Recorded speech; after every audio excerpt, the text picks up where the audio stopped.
The candles had not even been lit when the order came down the stairs like a blade dropped on stone.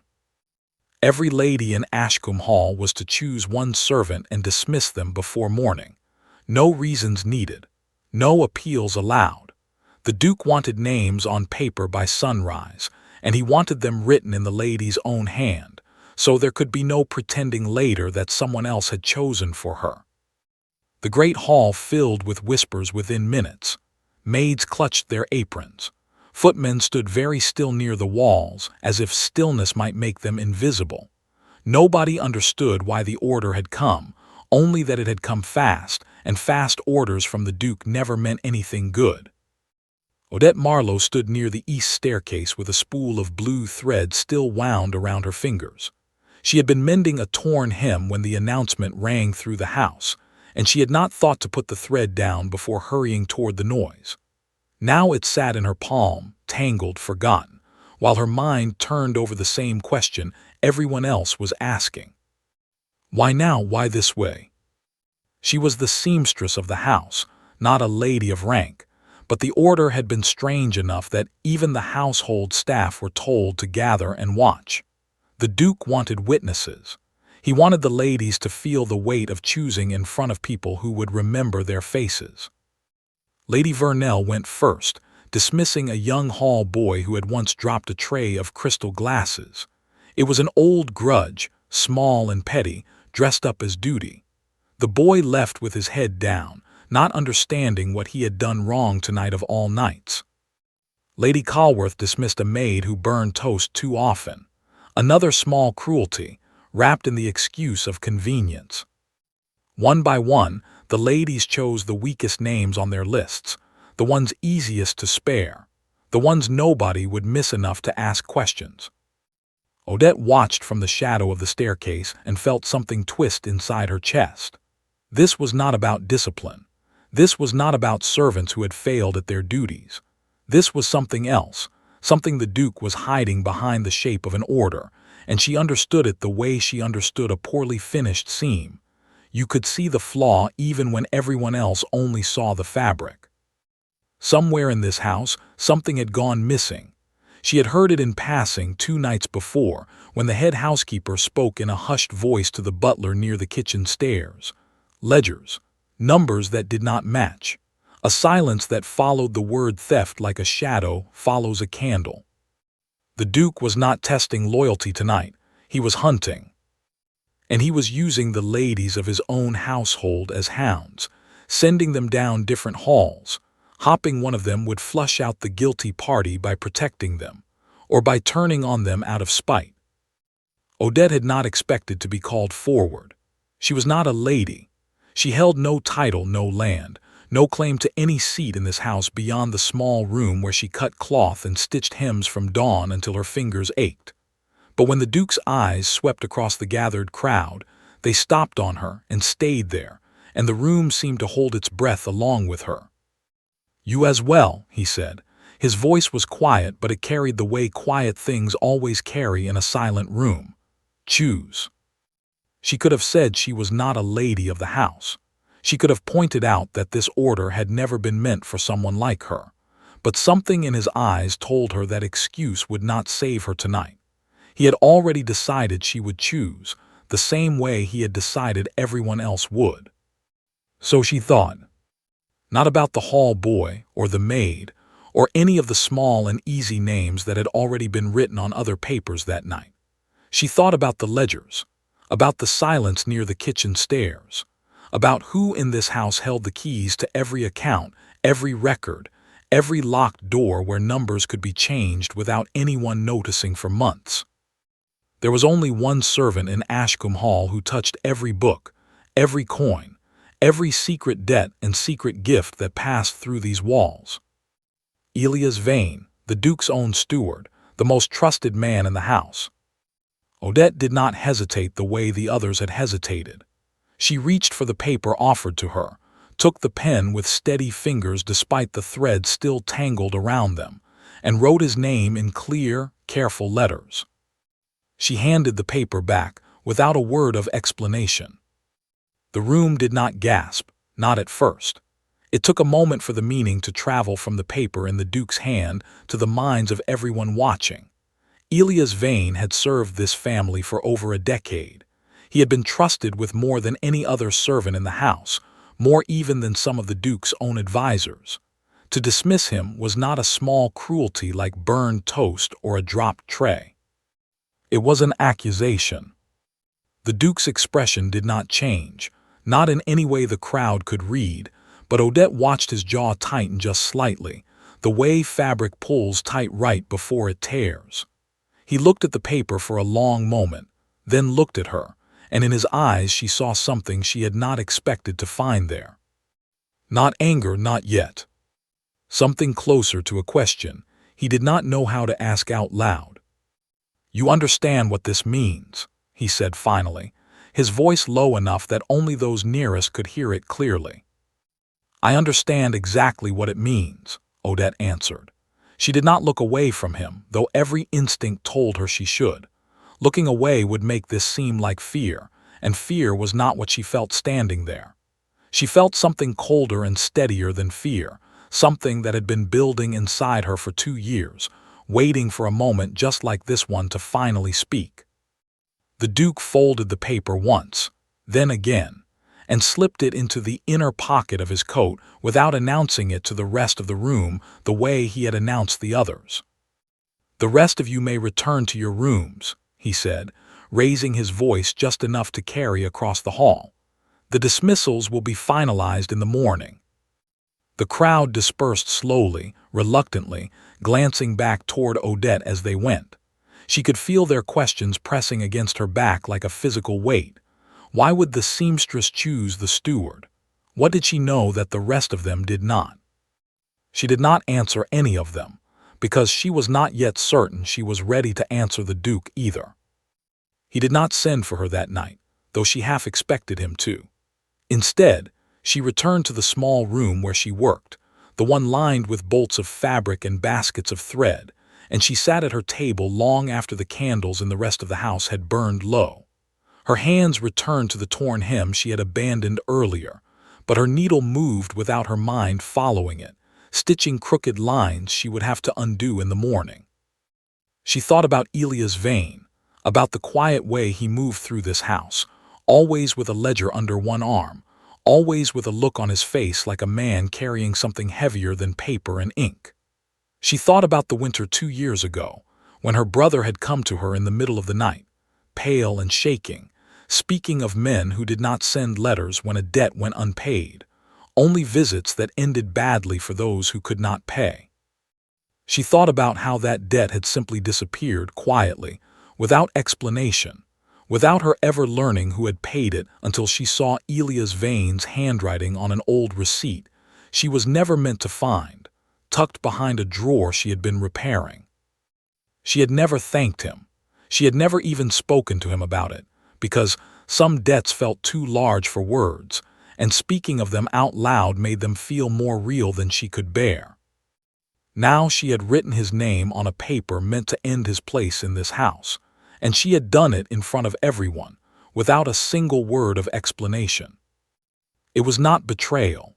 She needed him to understand that, though she was not yet sure how she would make him understand it, or if he would ever forgive her for the way it must have looked to everyone standing in that hall tonight. Because if she was right about the ledgers, if she was right about the missing numbers and the silence near the kitchen stairs, then someone in this house was already building a case against Elias Vane, quietly, patiently, the way a spider builds a web long before the fly ever notices the threads. And a steward dismissed by scandal, sent away in disgrace before anyone could question him properly, would make the perfect person to blame for a crime he never committed. She had not chosen his name to destroy him. She had chosen it to save him, though she doubted very much that the Duke would understand that tonight, or that Elias Vane would either. When the news reached him in whatever quiet corner of the house he had retreated to after learning what she had done. Outside her window, the last candles in the east wing finally went dark. The house fell into a silence that felt heavier than any silence she had known in her 3 years here, And somewhere within that silence, she knew the true thief was lying awake as well, watching to see whether the trap they had built would close around the wrong man exactly as planned. Odette set down her needle at last and pressed her palm flat against the cool wood of her table, steadying herself the way she always did before facing something difficult. Tomorrow, the Duke would summon her. She was certain of that the way she was certain of a storm before the first drop of rain fell. And when he did, she would have to decide how much of the truth she was willing to give him, and how much she needed to keep hidden a while longer, if she wanted any chance of protecting the one person in this house who had once protected her without asking for anything in return. The thread was still tangled around her fingers.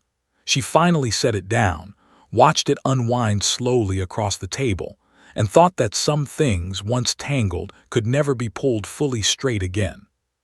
She only hoped that whatever came next would not cost Elias Vane his place in this house, or cost her the one chance she had to make things right for the man who had quietly kept her family from ruin, and asked for nothing in return, not even a single word of thanks. Morning came sooner than she wanted it to.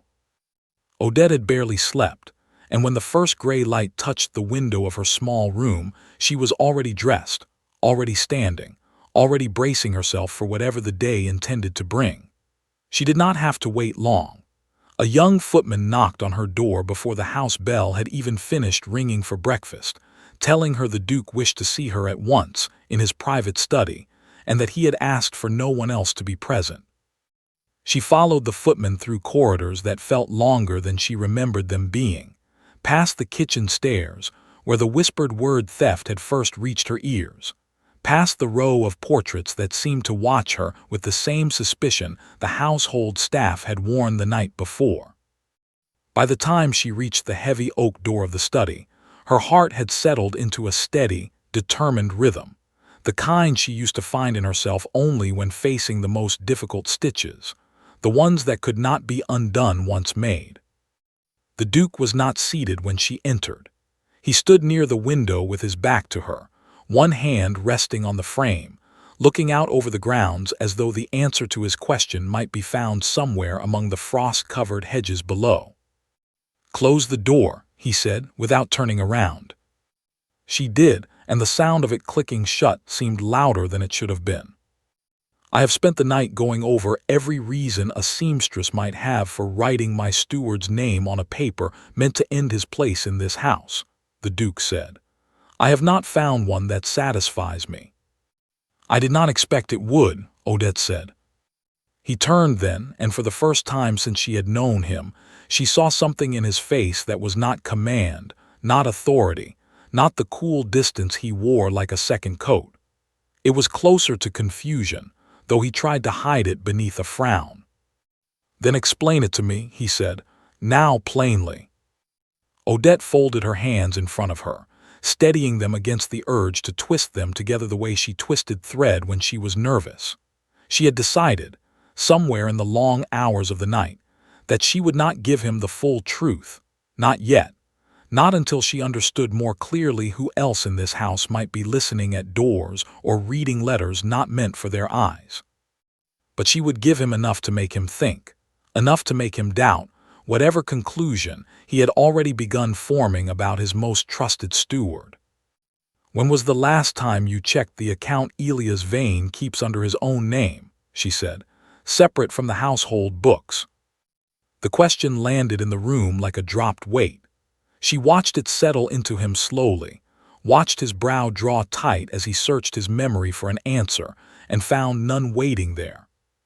"He keeps no account separate from the household books," the Duke said, though his voice had lost some of its certainty even as he spoke the words. "Then perhaps you should look again," Odette said, "before you decide what his name means in connection to whatever went missing from your ledgers." The Duke's eyes narrowed. "How do you know about the ledgers?" "The whole house knows about the ledgers," she said. "Silence spreads faster than any announcement ever could.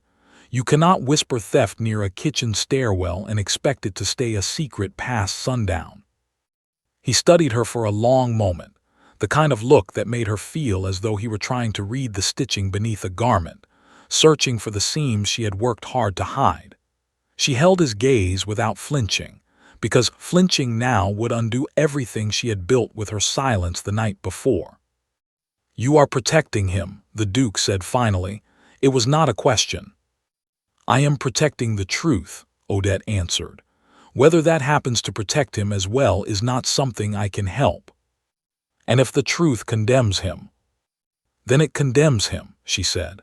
"But I do not believe it will, and I think somewhere beneath your anger, you do not believe it either. Otherwise, you would have already sent for the magistrate instead of sending for me." The words hung between them, sharper than she had intended them to sound, but she did not take them back. The Duke's jaw tightened again, that same small motion she had noticed the night before, fabric pulling tight before it tears, and for a moment she thought she had pushed him too far. Instead, he turned back toward the window, his hands clasped behind him, and was quiet for so long that Odette began to wonder if she had been dismissed without being told. "Do you know what it is to trust someone completely?" he said at last, his voice quieter now, stripped of the command it usually carried. "Not because they have earned every ounce of that trust through years of proof, though he has done that as well, but because trusting them has become as natural as breathing. You stop noticing you are doing it. And then someone hands you a piece of paper with his name on it, written by a woman who has never once spoken more than 10 words to you in 3 years of service, and suddenly you are noticing everything at once." Odette did not answer right away. She understood, more than he could have guessed, what it meant to carry a debt of trust too heavy to speak of easily. She thought of her brother, pale and shaking in the dark, and the receipt she had found tucked behind a drawer, and the years of silence she had kept since, never once thanking the man who had quietly saved her family from ruin. "I know what it is," she said finally, "better than you might think." The Duke turned to look at her again, and this time his eyes held something closer to curiosity than suspicion. "Then tell me what you know, Seamstress, all of it, not riddles about ledgers and accounts. I want the reason you chose his name, and I want it now." Odette hesitated. This was the moment she had feared since writing his name on that paper, the moment where silence would no longer protect either of them, where she would have to decide how much truth to hand over to a man whose anger she did not yet fully understand. "I cannot give you all of it," she said carefully. "Not because I am hiding something meant to harm you, but because I do not yet know who else in this house might be listening for exactly the kind of confession you are asking me to make. If I am wrong about what I suspect, I will have ruined more than one life with careless words. I need more time before I can speak plainly." "Time is not something I am inclined to grant easily," the Duke said. "Not while my house sits under suspicion, and my steward sits dismissed on the word of a woman who refuses to explain herself." "He is not yet dismissed," Odette said. "The paper is still in your pocket. You have not signed it and you have not sent for him. If you truly believed I meant to destroy him, you would have done both already." Something flickered across the Duke's face, an acknowledgement he did not want to give her but could not quite hide. She had read him correctly. He had not yet acted because some part of him already doubted the conclusion the rest of the household had rushed toward the night before. "3 days," he said finally. "You have 3 days to bring me something more than a question about an account I have never heard of. After that, the paper gets signed, and Elias Vane leaves this house whether either of us believes he deserves it or not." 3 days, Odette repeated, and felt the weight of the number settle into her chest like a stone dropped into still water. It was not enough time. She knew that even as she agreed to it, because uncovering the truth behind missing ledgers and hidden accounts was not the kind of work that finished quickly, especially not when the person responsible had already proven clever enough to make an innocent man look guilty in a single night. But 3 days was more than she had expected to be given, and she was not foolish enough to ask for more and risk losing what little trust she had just managed to build. "I will need access to the household records," she said. The real ones, not the copies kept for guests to see when they ask polite questions about the estate's affairs. The Duke studied her for a long moment, and she wondered if he would refuse, if the request had finally pushed past whatever strange patience he had decided to extend to her that morning. Instead, he crossed to his desk, unlocked a drawer with a small brass key he kept on a chain beneath his collar, and withdrew a ring of keys heavier than any she had held before. "These open the record room beneath the east wing," he said, placing them in her hand. "No one but myself and Elias Vane have carried them in over a decade. I hope you understand what I am trusting you with, Seamstress." "I understand it completely," Odette said, closing her fingers around the cold metal. "Then do not waste the trust," the Duke said. "And do not waste the 3 days, because if you fail to bring me proof, I will not hesitate to sign that paper, no matter what quiet debt you seem to believe you owe him." Odette's breath caught slightly at his last words, the way he had guessed at something she had not spoken aloud, but she kept her expression steady and gave a small, firm nod instead of an answer. He did not press further, though she suspected it was only because he had decided the conversation had already given him more than he expected, and pushing harder might close the door she had only just managed to open. She left the study with the ring of keys pressed tightly in her palm, the metal biting faintly into her skin, and walked back through the long corridors of Ashcombe Hall with a sense of purpose she had not carried in a very long time. Somewhere in the record room beneath the east wing, the truth about the missing ledgers was waiting to be found, and somewhere in this same house, the person responsible for hiding that truth was almost certainly still watching, still waiting to see whether their plan to sacrifice an innocent steward would succeed. Odette intended to make certain it did not. She had 3 days. She did not intend to waste a single hour of them. The record room beneath the east wing smelled of old paper and colder air, the kind of chill that settled into stone when sunlight never reached it. Odette lit a lamp near the door and carried it deeper into the room, past shelves stacked with ledgers going back decades, past boxes tied with string that had not been touched in years judging by the dust layered thick across their lids. She had expected the search to take hours. She had not expected how quickly her eyes would ache from reading columns of numbers written in unfamiliar hands, or how difficult it would be to tell which entries mattered, and which were simply the ordinary business of running a large estate: grain purchased, wages paid, repairs made to a roof damaged by winter storms.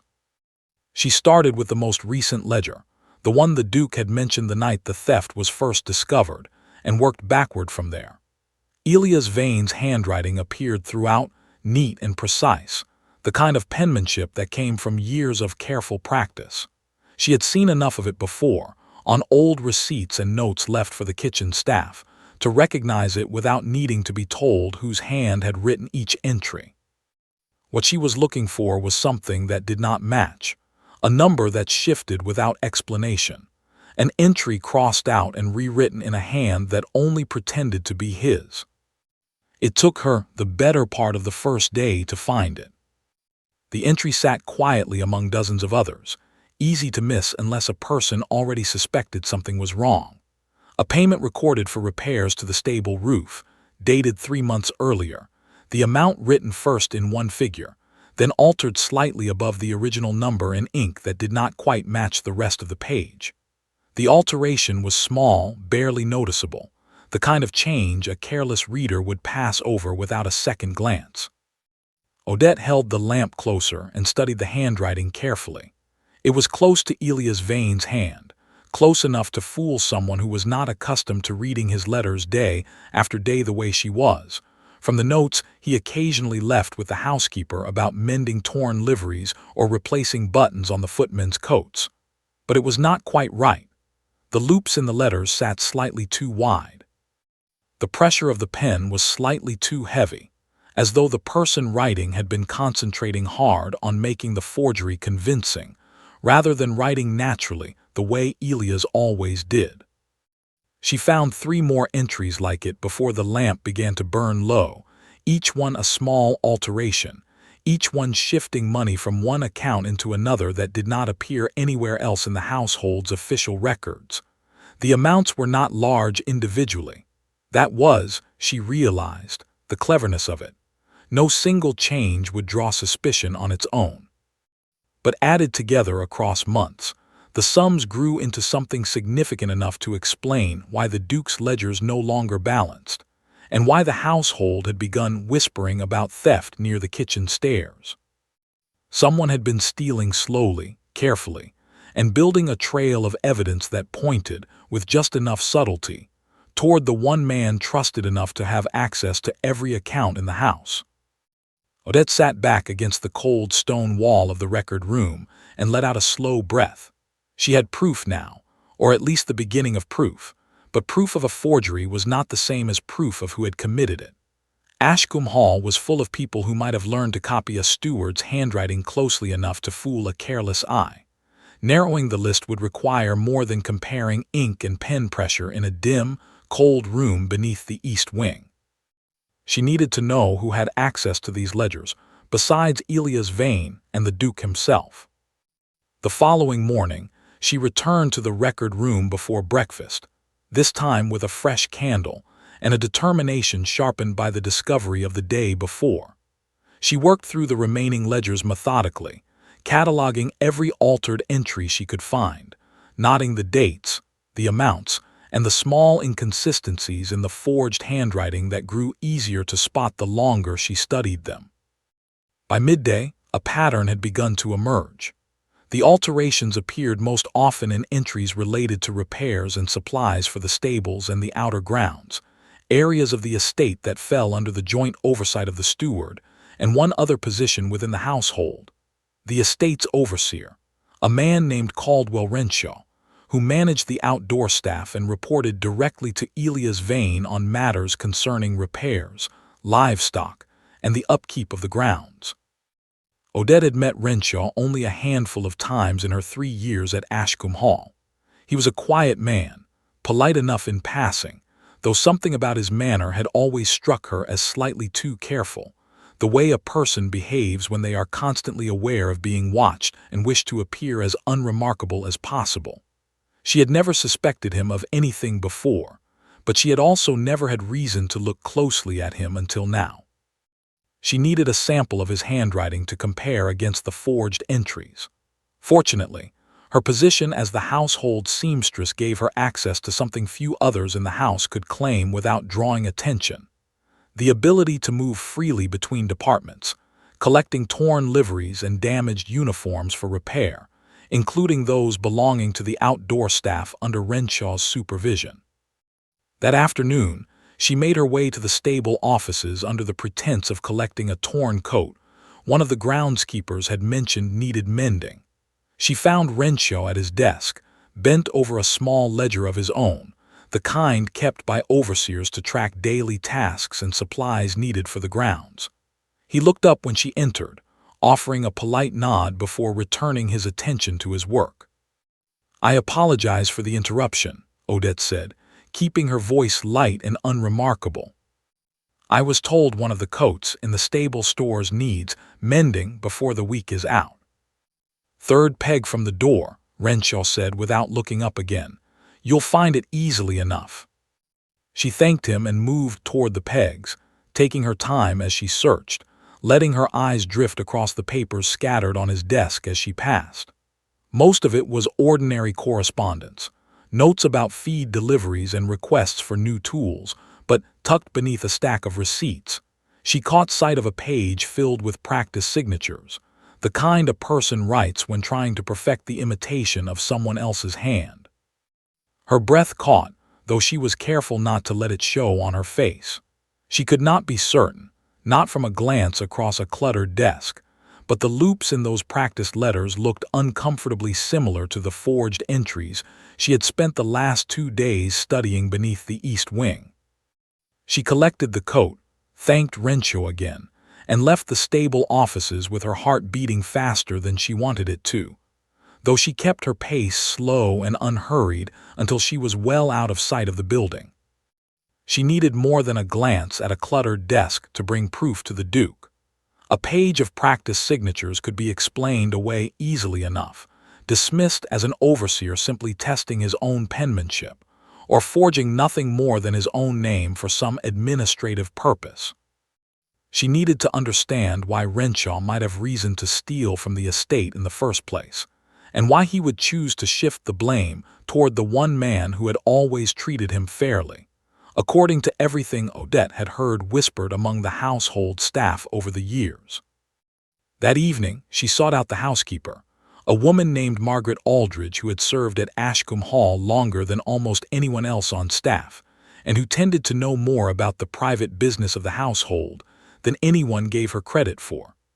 Odette found her in the linen room, folding fresh sheets with the brisk efficiency of someone who had performed the same task 10,000 times before. "Margaret," Odette said, keeping her voice casual as she helped fold a stack of pillowcases beside her, "how long has Caldwell Renshaw served as overseer of the grounds?" Margaret glanced at her sideways, her hands never pausing in their work. "Going on 6 years now, I believe. Why do you ask?" "No particular reason," Odette said. "I simply realized I know very little about him, despite how often our work brings us near the same parts of the house." Margaret was quiet for a moment, folding another sheet with practiced precision before she spoke again. "There was talk, a year or two back, about debts he'd taken on, something to do with a brother of his who ran into trouble with money lenders in the village. Renshaw covered it quietly, the way a man does when he doesn't want his employer thinking less of him for family troubles. I only know because my sister does washing for the village lenders' households, and she hears things." Odette's hand stilled briefly over the pillowcase she was folding before she forced them to continue, steady and unremarkable. "A brother in debt. Money quietly covered." It was a story that echoed too closely to her own, and it gave her, for the first time since finding the forged entries in the ledgers, a possible reason why a quiet, careful overseer might have turned to altering numbers in a stable roof repair to cover debts that had never fully gone away. "Do you know if those debts were ever fully settled?" Odette asked. Margaret shook her head. "That I couldn't say, but debts like that rarely disappear on their own, do they? They only grow quieter until something forces them loud again." Odette thanked her and left the linen room with more questions than answers, though she now had the beginning of a thread she could follow, a reason, a method, and a man whose careful nature suddenly looked less like unremarkable politeness, and more like the practiced calm of someone who had spent years hiding something beneath it. She spent the rest of that second night back in the record room, comparing what she remembered of the practice signatures on Renshaw's desk against the forged entries in the ledgers, working from memory since she had not dared to take the page with her and risk revealing what she had seen. The similarities she recalled were enough to strengthen her suspicion, though she knew memory alone would not satisfy the Duke, especially not when the accusation would fall on a man who had served the estate faithfully for 6 years, longer than Odette herself had been part of the household. She needed proof that could not be argued away. A comparison of handwriting from memory was not enough. She needed the ledgers themselves, examined side by side with something undeniably written by Renshaw's own hand, ideally something recent enough to prove he had been practicing the forgery deliberately, and not simply testing an old habit from years before the thefts began. Time was already slipping away from her.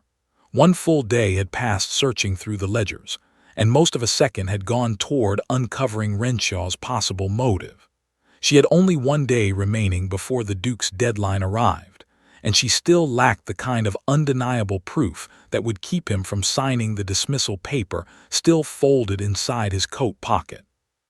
She thought of Elias Vane, somewhere in the house going about his duties as though nothing had changed, though surely by now the whole household had told him what she had done, what name she had written, and what it might mean for his future in this house. She wondered if he understood any part of why she had chosen him, or if he only felt the sting of betrayal from a woman he had quietly helped 2 years before and never once mentioned since. She had not spoken to him since the night of the announcement. Some part of her feared what she would find in his face if she did, anger, perhaps, or worse, a quiet resignation, the look of a man who had already decided his fate was sealed and saw no purpose in fighting it. But she could not afford that fear any longer. If she was going to find the proof she needed before the deadline arrived, she would need help, and there was no one in this house better positioned to help her understand the household's finances than the very man she had accused.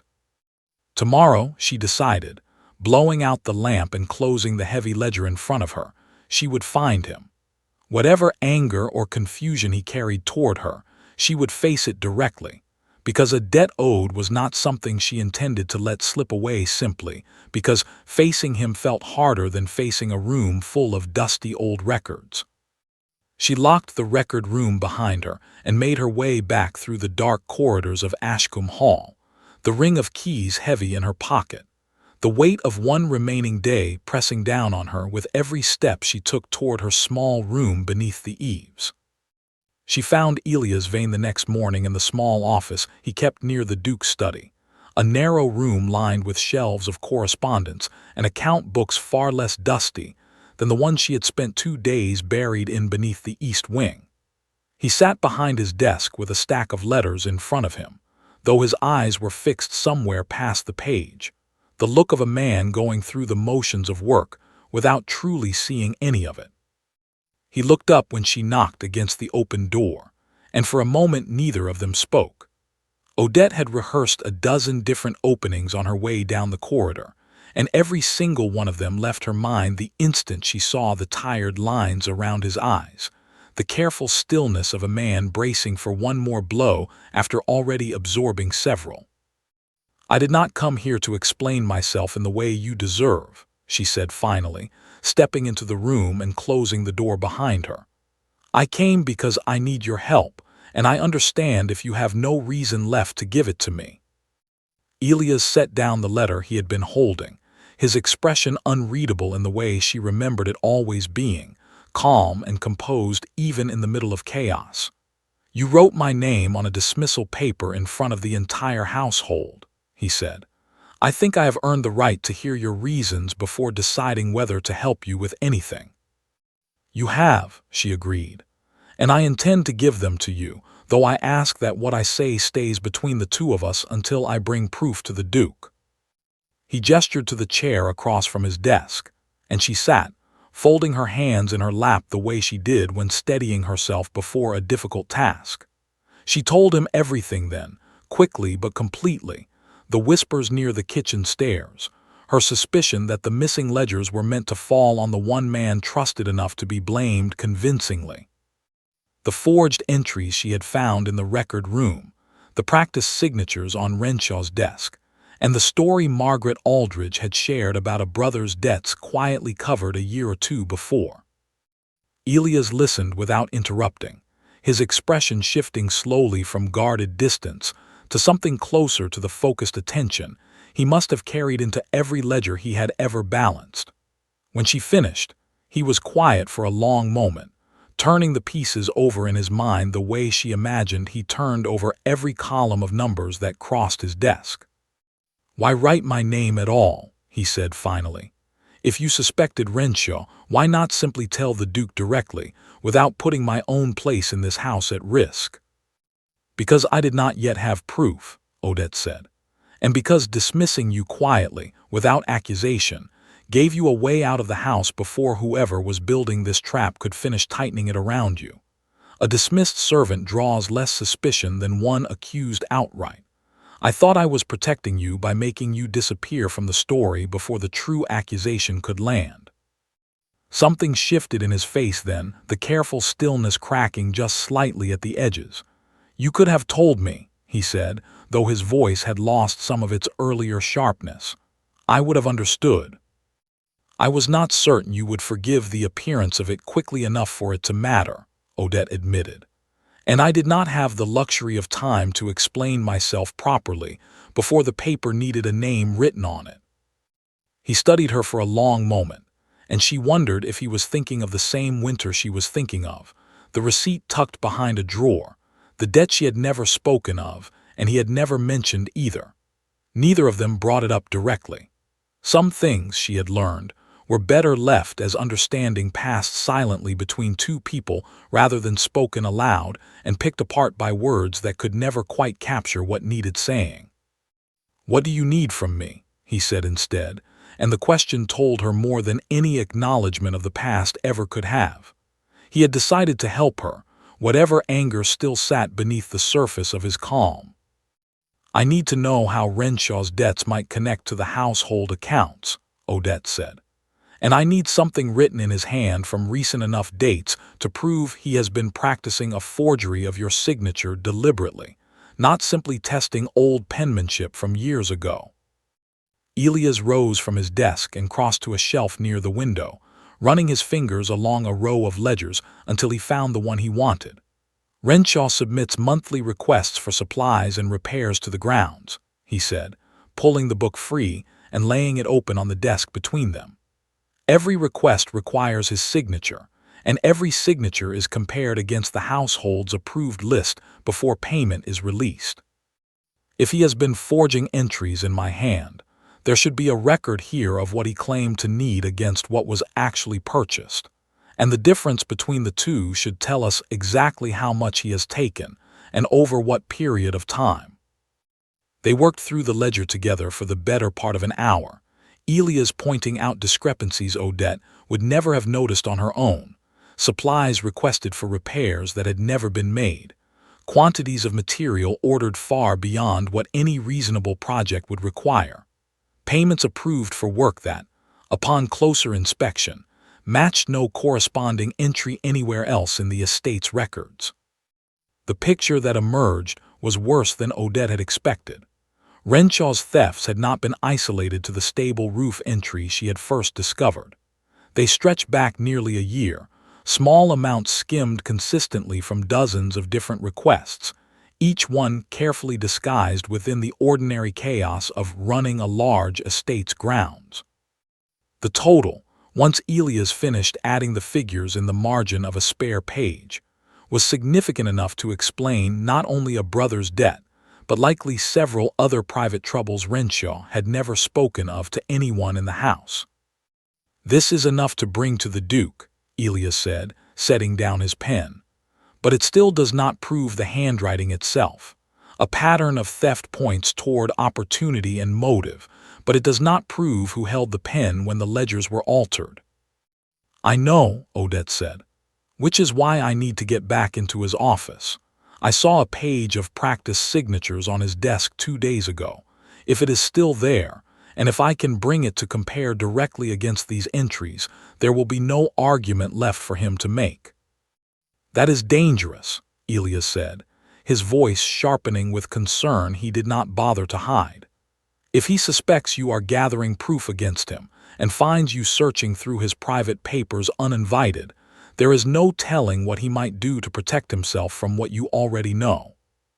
"I am aware of the danger," Odette said, "but I do not see another way to gather proof solid enough before tomorrow's deadline arrives. The Duke gave me 3 days. Tomorrow is the last of them."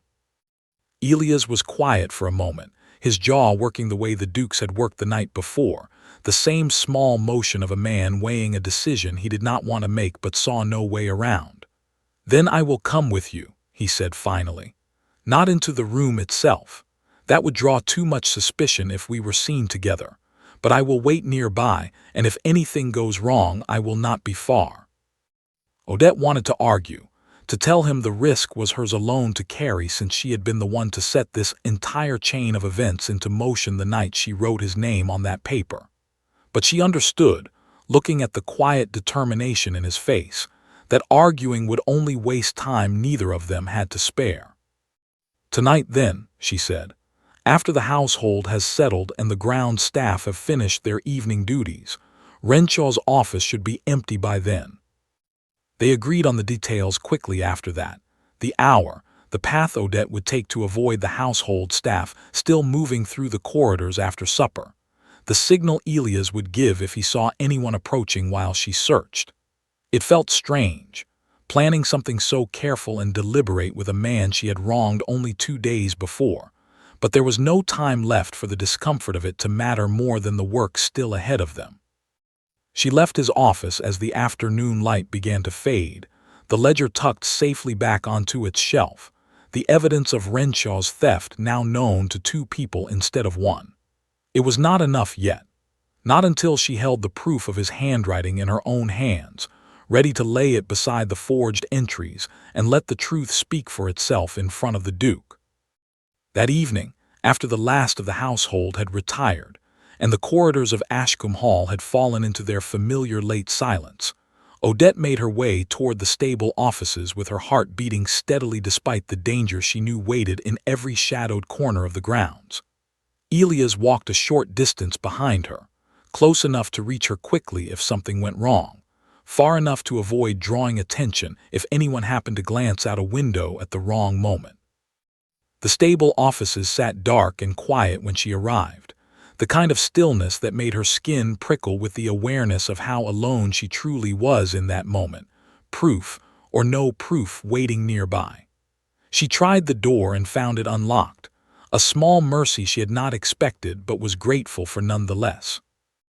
Inside, the desk sat exactly as she remembered it, cluttered with papers and receipts, the ledger of daily tasks closed and set neatly to one side. She moved quickly, her fingers sifting through the stacks with practiced care, careful not to disturb the order of things more than necessary in case Renshaw returned before she finished and noticed something out of place.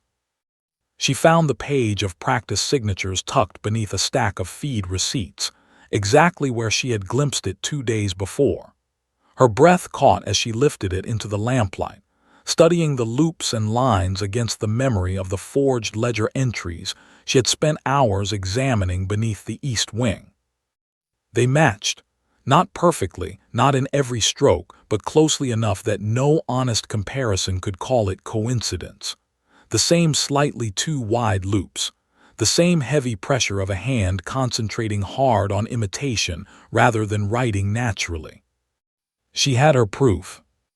Odette folded the page carefully and tucked it into the inner pocket of her dress, her hands steady despite the racing of her heart, and turned to leave the office before her fortune could run out.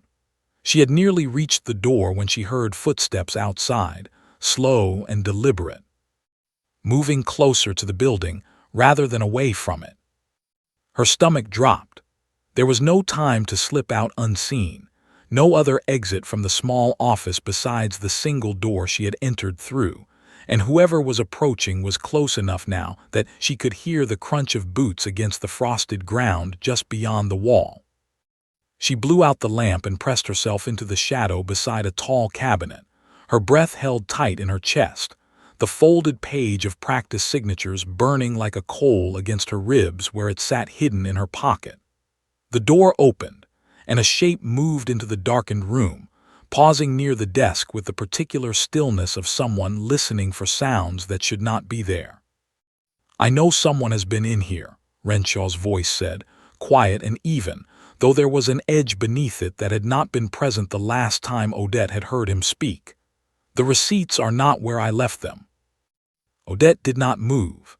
Her heart pounded so loudly in her own ears that she feared he might hear it across the small room. She thought of Elias waiting somewhere outside, unaware that she had been caught in the middle of her search, and wondered how long it would take him to notice something had gone wrong. Renshaw struck a match, and the sudden flare of light sent Odette's pulse racing even faster. She watched, frozen, as the small flame illuminated his face, calm on the surface but with something tight and wary moving beneath it. He lit the lamp on his desk and turned slowly, his eyes sweeping the room until they landed on the shadow beside the cabinet where she stood. "Miss Marlowe," he said, and though his voice remained even, she saw the exact moment understanding crossed his features, the realization of what her presence in this room at this hour must mean. "You have been busy these last few days, I hear, choosing names off dismissal papers, asking questions in the linen room."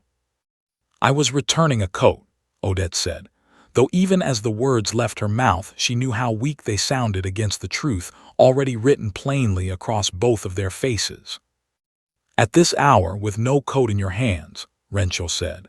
He moved toward the desk, his fingers drifting across the scattered receipts, searching for the one item that would confirm what he already suspected. When he found the gap where the practice signatures had been, his shoulders tightened, and the careful calm he had worn for years in this house finally began to slip. "Give it back," he said. His voice had lost its evenness now, replaced by something harder, more desperate. "Whatever you found, give it back, and I will forget you were ever here tonight." "I cannot do that," Odette said, forcing steadiness into her own voice despite the fear coiling tight in her chest. "You let an innocent man take the blame for what you have done. I will not let that stand." "Innocent?" Renshaw repeated, a bitter edge sharpening the word. "Elia's vein has never wanted for anything in this house, trusted with every key, every account, every secret this family has ever kept. Do you know what it is to watch a man like that year after year, while your own brother sits in a debtor's cell because you could not scrape together enough coin fast enough to save him? I did what I had to do. I took what I needed, slowly, carefully, in amounts small enough that no one would ever notice.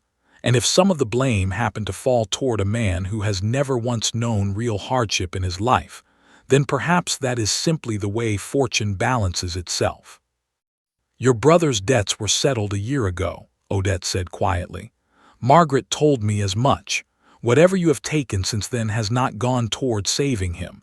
It has gone toward something else." Renshaw's face went pale in the lamplight, the mask of calm control finally cracking fully apart. "You do not understand," he said, though the certainty had drained from his voice, leaving something closer to panic in its place. "There were other debts, ones that came after. A man cannot simply stop paying once he starts, not to the sort of people I found myself owing." "Then you should have gone to the Duke," Odette said. "Told him the truth, asked for help, rather than building a trap meant to destroy a man who has done nothing but serve this family honestly for years."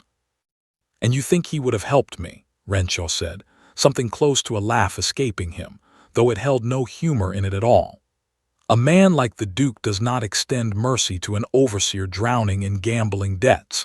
He extends dismissal and disgrace, and a name ruined beyond repair in every household from here to the coast. I was protecting myself the only way I knew how." "By destroying someone else instead," Odette said. Renshaw's jaw tightened, and for a moment Odette feared she had pushed him too far, standing alone in a darkened office with the only proof of his crimes hidden in her pocket and no clear way past him to the door. He took a step toward her, his hands curling at his sides, and she braced herself, uncertain what he intended but certain it would not be gentle. The door swung open before he reached her. Elia stepped into the room, his presence filling the small space with a calm authority Odette had not fully appreciated until this exact moment. Renshaw froze, his eyes flicking between the two of them, the last of his composure finally giving way entirely. "I grew concerned when Miss Marlowe did not return within the time we agreed upon," Elia said, his voice level despite the tension crackling through the room. "It seems my concern was well placed." Renshaw's shoulders sagged, the fight visibly draining out of him as he looked between the steward he had tried to destroy and the seamstress who had refused to let his plan succeed. "What happens now?" he said quietly, all the earlier desperation replaced by something closer to exhaustion. "Now," Elias said, "we bring everything we know to the Duke, and you will have the chance to explain yourself properly, in front of the one man in this house whose judgment actually matters." They left the stable offices together, an uneasy procession moving through the dark grounds toward the main house, Renshaw walking between them without further protest, the fight having fully left him the moment Elias appeared in the doorway. Odette kept one hand pressed against her pocket the entire way, guarding the folded page that would finally prove everything she had suspected since the night the Duke first announced his order. The Duke received them in his study despite the late hour, roused from sleep by a servant sent ahead to warn him of what was coming.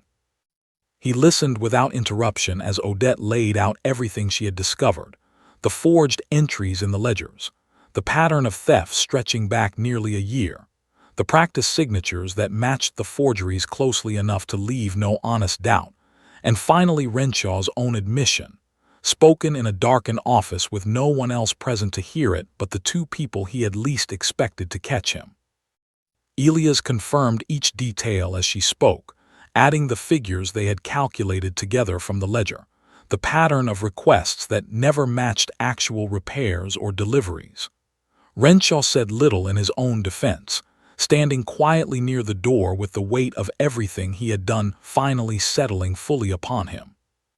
The Duke was silent for a long time after they finished speaking, his eyes moving slowly from Renshaw's downturned face to the folded page of practice signatures, now lying open on his desk beside the ledger Elias had brought as further proof.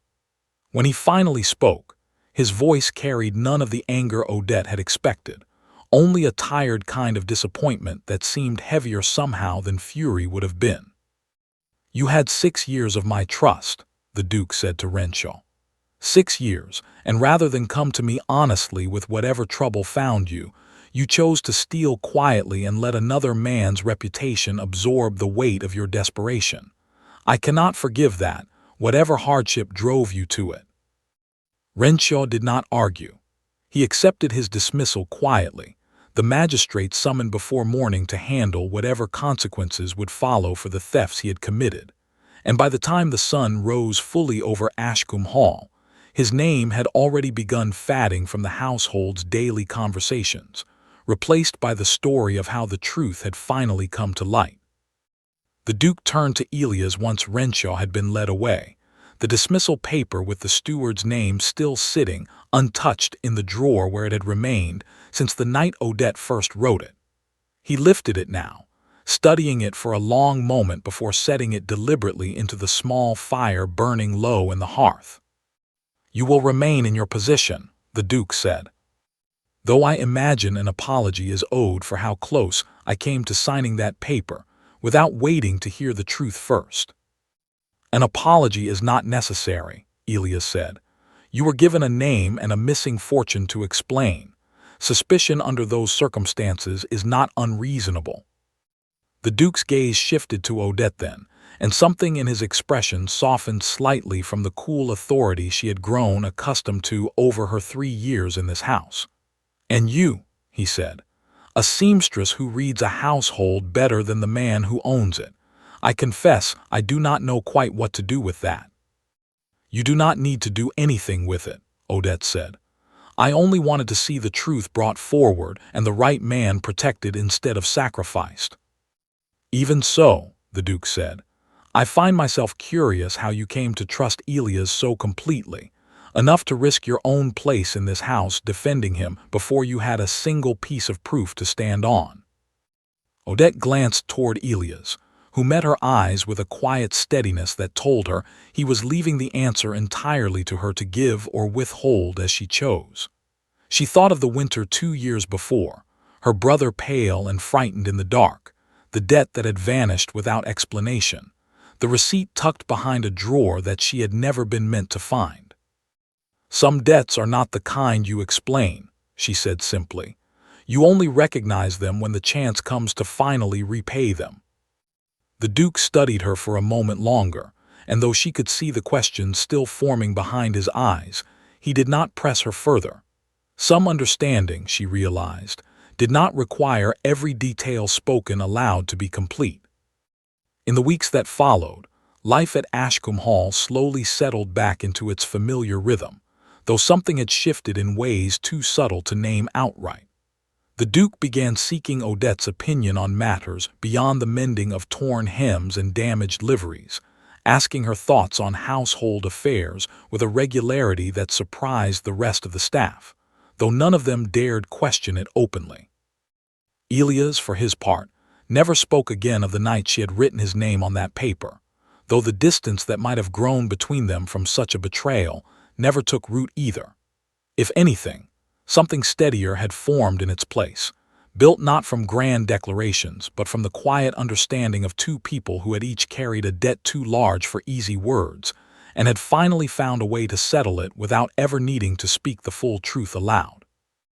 Odette returned to her small room lined with bolts of fabric and baskets of thread, back to the work of mending torn seams and hemming new garments as the seasons continued to turn around her.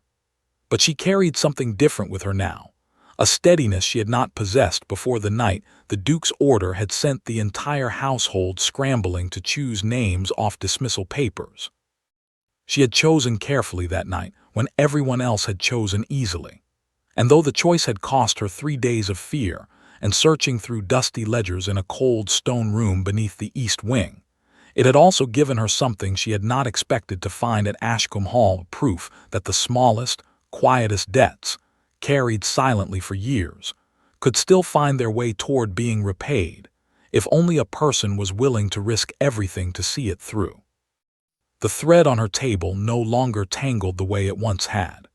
She had learned, in those 3 difficult days, exactly how to follow a single strand back to where it truly began, and exactly how to pull it straight again without losing hold of the truth waiting at its end.